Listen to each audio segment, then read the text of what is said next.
to worry. Since then, Monster has been turned into a portal that takes us straight into Storybookland, a place for all of our Fantasyland friends called home. And just like magic, we're now here. Storybookland is home to many different fairy tales, and Straight Ahead is the first one. Here on the left-hand side is a cave home to the big bad wolf, who's always after the three little pigs. But luckily for them, they live on the other side of the canal. One in a house of straw, one in a house of sticks, and of course, one in a house made of 100% wolf-proof bricks.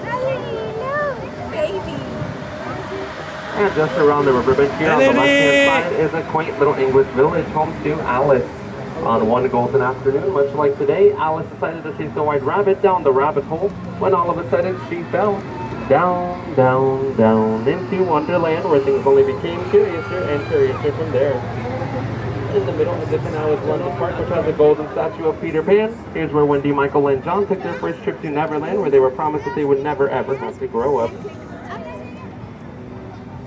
And now directly ahead is the enchanted yet mysterious city of Agrabah, home to Princess Jasmine and Aladdin. Luckily for the pair of them, they had some pretty good friends to help them fall in love, including a magic carpet, a magic genie, and a little monkey by the name of Abu. Since then, the pair went on a journey to a whole new world and got married, and they now live inside the Sultan's palace together.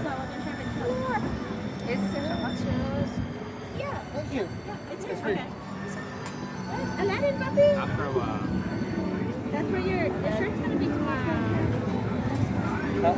Genie.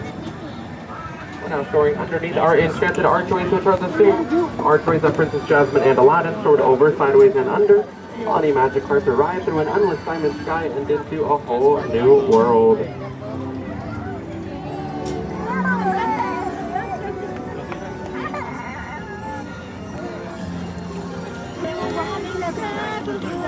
And like all wonderful stories, there are places of magic and light, but also places of darkness and mystery. We're now heading into the legendary Cave of Wonders.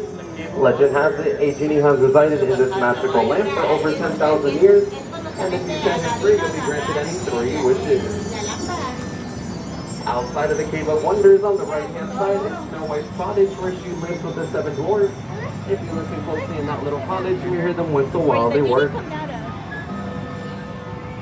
And on the other side of the canal is Snow White's neighbor, Cinderella. Cinderella once said that a dream is a wish your heart makes, and that couldn't be more true.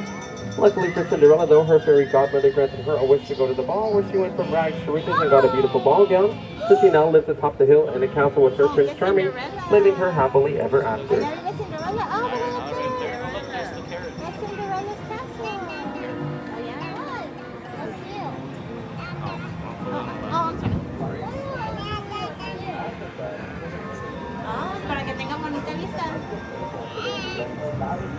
And you're wondering, yes, all of the plants here at Storybookland are 100% real, including all the little trees you've seen throughout our story and all the flowers here on the left.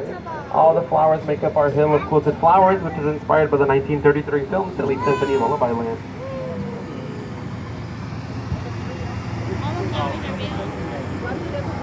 And here on the left, nestled in the flora, is Rapunzel's tower, where she sat and wondered to herself every day, when will my life begin? Well, luckily for Rapunzel, she had the help of Maximus, Pascal, and of course Flynn Rider and Miss Mulder to help her venture into the kingdom of Corona to discover the truth of the sea princess.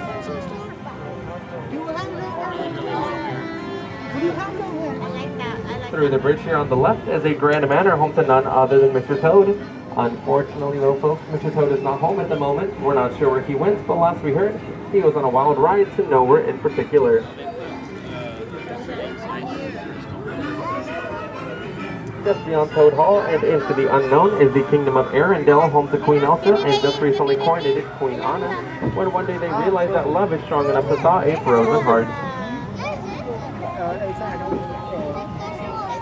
Directly ahead now is an alpine village home to Pinocchio and Geppetto. Luckily for Pinocchio, his wish was granted by the Blue Fairy, and he was transformed from a hand-crushed puppet into a real boy. Ducky.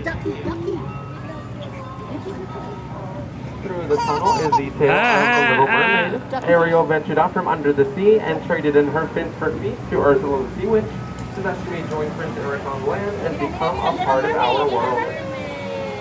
But before meeting Prince Eric, Ariel of course lived under the sea in the underwater city of Atlantica, which you may catch a glimpse of here on the left.